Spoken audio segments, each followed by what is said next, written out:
정말 피 같은 돈, 우리 피 같은 돈이라는 표현을 쓰잖아요.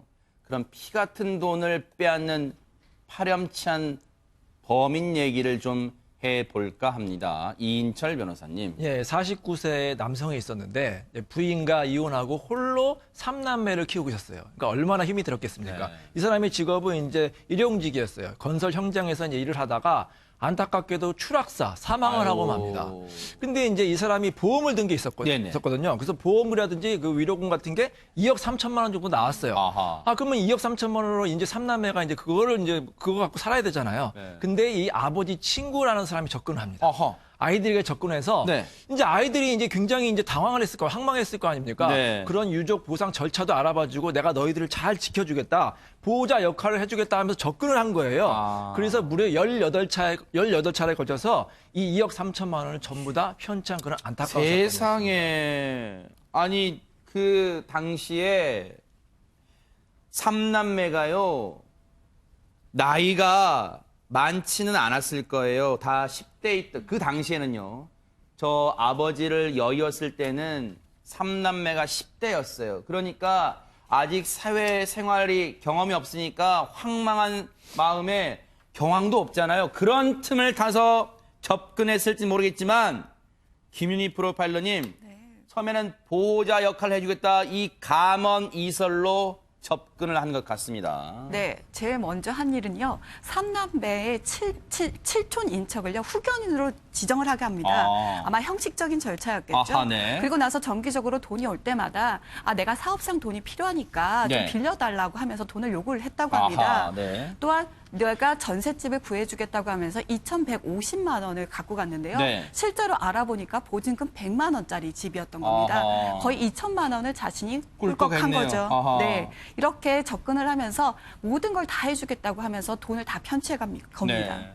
세상에. 그런데 최단비 변호사님, 조금 전에 나왔던 표현 중에 후견인이란 게 대체 뭐예요? 이 후견이라고 하는 게 미성년자 후견인도 있고 성년 후견인도 있는데 이 권리 같은 것들을 제대로 본인이 주장할 수 없는 미성년자들은 아직 어리니까 네네. 또 성년 후견인 같은 경우에는 조금 뭐 정신적으로 조금 힘드시다거나 아니면 치매에 걸리셨다거나 이런 경우들한테 이제 후견인으로 그 사람을 이제 미성년자 같은 거 양육해주고 네. 재산을 관리해주는 사람들을 말해요. 법으로 정할 수가 있는데 지금 여기서는 칠촌 인척을 후견인으로 지정을 했어요. 그러니까 후견인 제도를 악용을 한 거죠.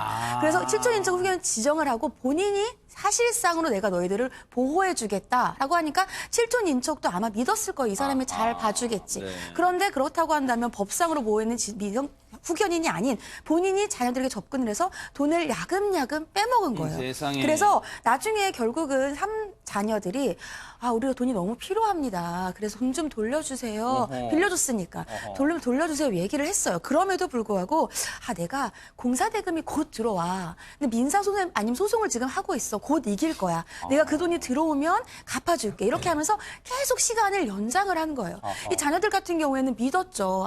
아빠의 친구니까 믿어서 기다린 거예요. 하지만 결국은 갚지 않았고 그럼 이렇게 해서 이 아이들의 사실 아빠의 목숨값이잖아요. 아빠의 목숨값으로 빌려준 돈을 이 사람은 뭐 했느냐.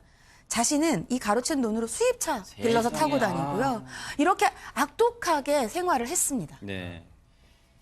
김동철 교수님, 우리 인두껍이라는 표현을 쓰잖아요. 정말 인간의 탈수가 어떻게 이렇게 할 수가 있습니까? 자신의 친구의 유족들한테 그 어린 삼남매한테 이렇게 할 수가 있습니까? 아버지 사망 당시 13남매 나이가 11살부터 17살. 정말 아이들이에요, 아이들.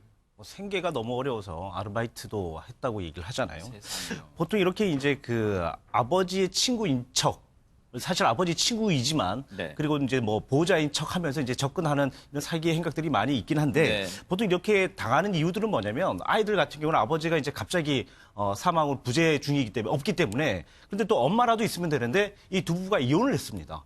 그렇기 때문에 엄마에 대한 보호도 받지 못하고 아빠도 없는 상황에서 가장 아빠와 가까운 사람에게 위탁을 하려고 하는 심리가 생기거든요. 그렇기 때문에 100% 믿어버린 거죠. 네. 이 믿음을 가지고 이 사람은 이렇게 사기를 친 거죠. 네. 그렇기 때문에 지금 얘기하셨던 것처럼 네. 사탕발림으로 해서 네. 아이들을 속인 이런 범죄들은 네. 정말 악질의 범죄다. 이렇게 얘기할 수는 있겠죠. 그런데 이 삼남매가요.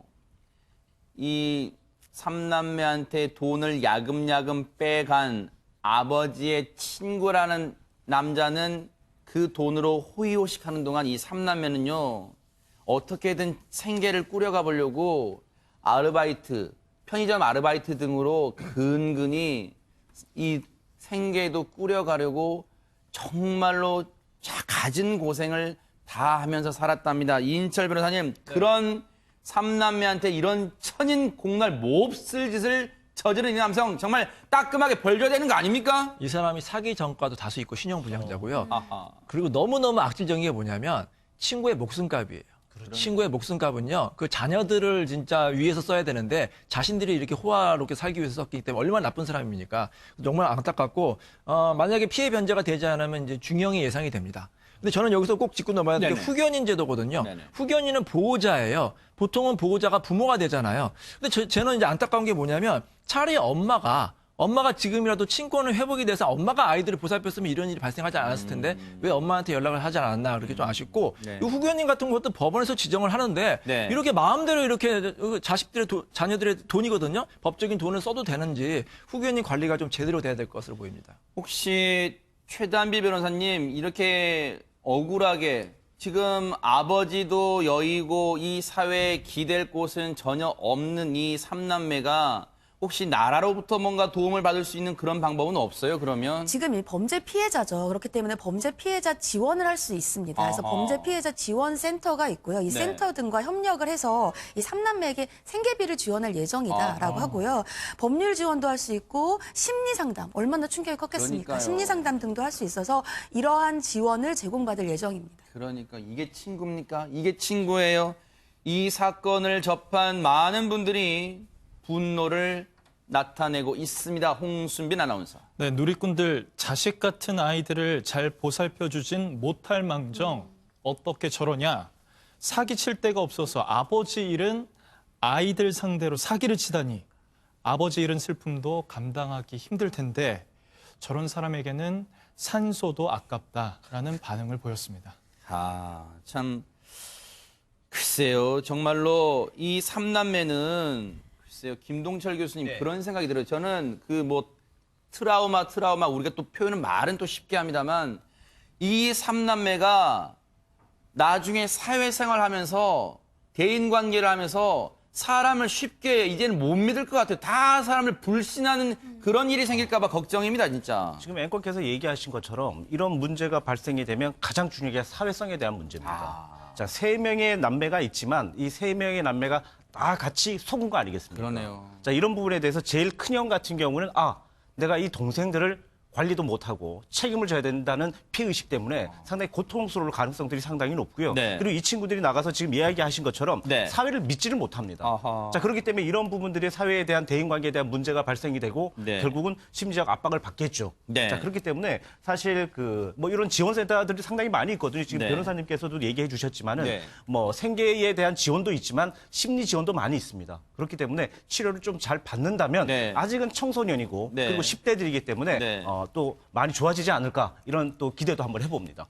이 홀로 삼남매를 키워오던 이 남성이 이 아버지가 근로 현장에서 안타깝게도 사망한 시점이요 2015년이에요. 그럼 올해가 2018년이잖아요. 그러니까 큰 아들은요 이제 20살 됐습니다. 이제 정말 자기 앞가림 제대로 이제서야 좀 할 나이 정도 됐고 막둥이는 14살이에요.